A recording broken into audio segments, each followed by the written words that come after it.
Good morning students. Welcome to my channel Grip 2 Science. Students, in my last video we have discussed the chapter Force, Work and Energy. Today in this video we are going to discuss some important terms of the chapter and then we will solve the questions of the chapter. So let's start the video. First we will discuss the important terms. First is force. Force क्या है? A push or pull applied on a body is called force. किसी भी चीज़ पर हम जो push या pull apply करते हैं that is force. Second one, muscular force. Force applied by the muscles of our body. हमारी बॉडी की जो मसल्स हैं वो जो फोर्स अप्लाई करती है, हमारी हाथों की मसल्स, हमारे पैरों की मसल्स, हमारी आर्म्स की मसल, वो सभी के अंदर कौन सी फोर्स है? Muscular force. Next one, magnetic force. Force applied by the magnet on objects made of iron. Magnet क्या करती है? आयरन से बनी हुई चीज़ों को अट्रैक्ट करती है. सो that is magnetic force. Elastic force. Force applied by elastic on objects. किसी भी चीज़ की जो इलास्टिक है उससे जो हम फोर्स अप्लाई करते हैं that is elastic force. Next one is mechanical force. Force applied with the help of tools. Different tools की हेल्प से, लाइक सीजर का यूज़ करके, नीडल का यूज़ करके हम जो फोर्स अप्लाई करते हैं that is mechanical force. Gravitational force. Force by which earth pulls the objects toward it. आपको पता है कि अर्थ क्या करती है? हर ऑब्जेक्ट को अपनी ओर अट्रैक्ट करती है, खींचती है. आप कोई भी चीज़ ऊपर फेंकते हो वो लास्ट में नीचे ही आती है. बॉल ऊपर फेंकोगे नीचे आएगी. That is due to gravitational force of earth. Next, work. Work is said to be done when a force moves a body through a distance. Work क्या होता है? काम. काम कब होता है? जब हम किसी ऑब्जेक्ट को मूव करते हैं then we can say that work is done. एक टेबल है, आप उसको मूव करके उठाकर कहीं और लेके गए हो, इट मीन्स आपने वर्क किया है. That is work. Simple machines. These are the devices which make our work easier. छोटी छोटी डिवाइसेस जो हमारे काम को ईजी बनाती हैं, these are the simple machines. Next is energy. Energy क्या है? इट इज द एबिलिटी और capacity of a body to do work. काम को करने की एबिलिटी. आपके अंदर कितनी कैपेसिटी है काम को करने की, वर्क करने की, दैट इज एनर्जी. जब आपके अंदर एनर्जी कम होती है तो आप थोड़ा सा काम करके थक जाते हो. एनर्जी ज़्यादा होती है तो आप बहुत सारा काम कर लेते हो. So that is due to energy level. Next, muscular energy. The energy stored in the muscles of human beings और एनिमल्स. हमारी मसल्स के अंदर जो एनर्जी होती है that is muscular energy. Wind energy. The energy possessed by the wind. Water energy. The energy stored in flowing water. बहते पानी में जो एनर्जी होती है दैट इज वाटर एनर्जी. आपको पता है कि अगर बहता पानी बहुत ज़ोर से बहता हुआ है, जैसे अगर बांध टूट जाता है तो वो बहुत ज़ोर से पानी बहता हुआ आता है, तो वो अपने साथ क्या करता है? कितनी सारी चीज़ों को बहा कर ले जाता है, तोड़ फोड़ भी कर देता है, नुकसान भी कर देता है. घर के घर टूट जाते हैं जब बाढ़ आती है. ठीक है, तो फ्लोइंग वाटर के अंदर जो एनर्जी होती है that is water energy. Heat energy. The energy present in A hot body. किसी भी गर्म चीज़ के अंदर जो एनर्जी होती है that is heat energy.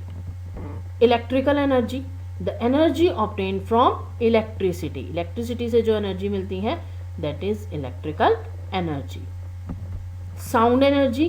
The energy due to loud sound. बहुत ज़ोर की जो साउंड होती है, आवाज़ होती है, उससे जो एनर्जी होती है that is sound energy. Solar energy. Main energy. The energy which we get from the sun. Solar energy किससे मिलती है? सन से. Sun is the main source of energy on अर्थ.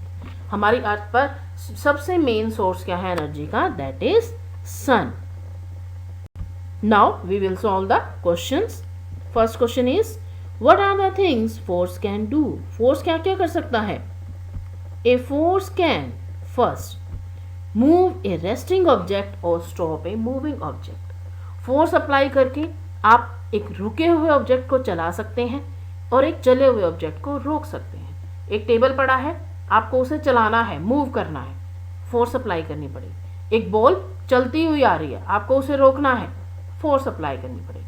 तो फोर्स रुके हुए ऑब्जेक्ट को चला सकता है और चले हुए ऑब्जेक्ट को रोक सकता है। Second one, change the direction of moving object, चलते हुए ऑब्जेक्ट की डायरेक्शन भी चेंज कर सकते हैं। Third one, change the shape of an object, किसी भी ऑब्जेक्ट की शेप को चेंज कर सकता है। Next question, give examples to explain energy can be interchange.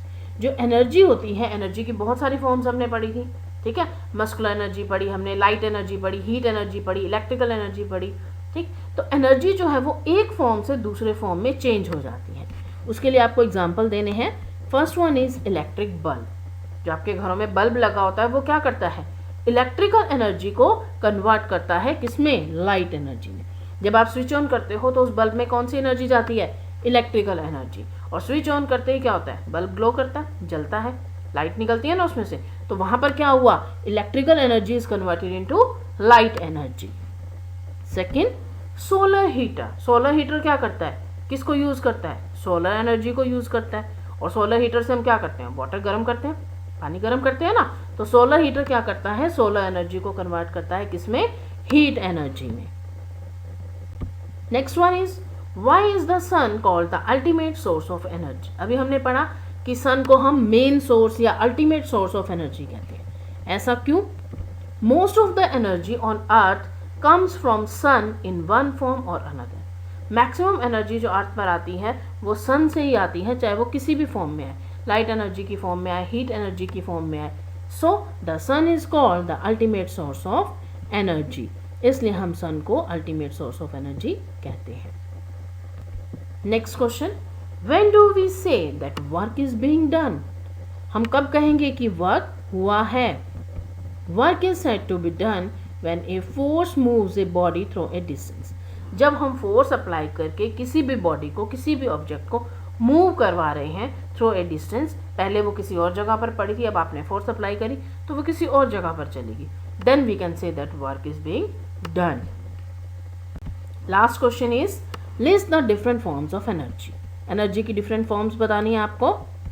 Yes, first one is muscular energy, then wind energy, water energy, heat energy, electrical energy, sound energy, and last one solar energy. So these are the different forms of energy. So students, this was all about the important terms and questions of this chapter. Thank you students. If you have any doubt, then you can ask in the comment section below. If you like this video, then please like and share it and subscribe to the channel for more such videos.